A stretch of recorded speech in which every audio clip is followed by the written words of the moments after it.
വ്യത്യസ്തമായ പാചക വീഡിയോകളുമായി എത്തി ശ്രദ്ധേയനായ ഫുഡ് വ്ലോഗർ ഫിറോസ് ചുട്ടിപ്പാറ യൂട്യൂബിൽ സ്ഥിരമായി വീഡിയോ പങ്കുവയ്ക്കുന്നത് നിർത്തുന്നു.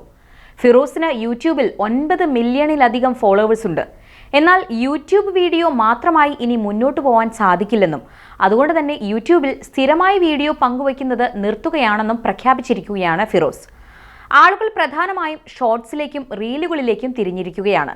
എന്നാൽ വലിയ തുക ചെലവഴിച്ച് ഇത്തരം വീഡിയോകൾ ചെയ്താൽ ആവശ്യമുള്ള വരുമാനം ലഭിക്കില്ലെന്നും അദ്ദേഹം പറയുന്നു. ബിസിനസ് രംഗത്തേക്കാണ് പുതിയ ചുവടുമാറ്റം. താനും സുഹൃത്തും ചേർന്ന് പുതിയ ബിസിനസ് ആരംഭിക്കുകയാണെന്നുമാണ് ഫിറോസ് ചുട്ടിപ്പാറ പറയുന്നത്. UAE ആസ്ഥാനമായിട്ടായിരിക്കും തന്റെ പുതിയ ബിസിനസ് എന്നും ഫിറോസ് ചുട്ടിപ്പാറ പ്രഖ്യാപിച്ചു. അതേസമയം യൂട്യൂബ് സ്ഥിരമായി നിർത്തില്ലെന്നും റീലുകളും സമയം കിട്ടുന്നതിനനുസരിച്ച് വീഡിയോകളും ഇടുമെന്നും ഫിറോസ് ചുട്ടിപ്പാറ പറഞ്ഞു. വില്ലേജ് ഫുഡ് ചാനൽ എന്ന യൂട്യൂബ് ചാനലിലൂടെയാണ് ഫിറോസ് ചുട്ടിപ്പാറ ശ്രദ്ധേയനാവുന്നത്. പാലക്കാട് ജില്ലയിലെ എലപ്പുള്ളി സ്വദേശിയായ ഫിറോസ് പ്രവാസിയായിരുന്നു. നാട്ടിൽ തിരിച്ചെത്തിയ ശേഷം ക്രാഫ്റ്റ് മീഡിയ എന്ന പേരിൽ ഒരു യൂട്യൂബ് ചാനൽ ആരംഭിക്കുകയും പിന്നീട് ഇത് വില്ലേജ് ഫുഡ് ചാനൽ എന്ന പേര് മാറ്റുകയുമായിരുന്നു.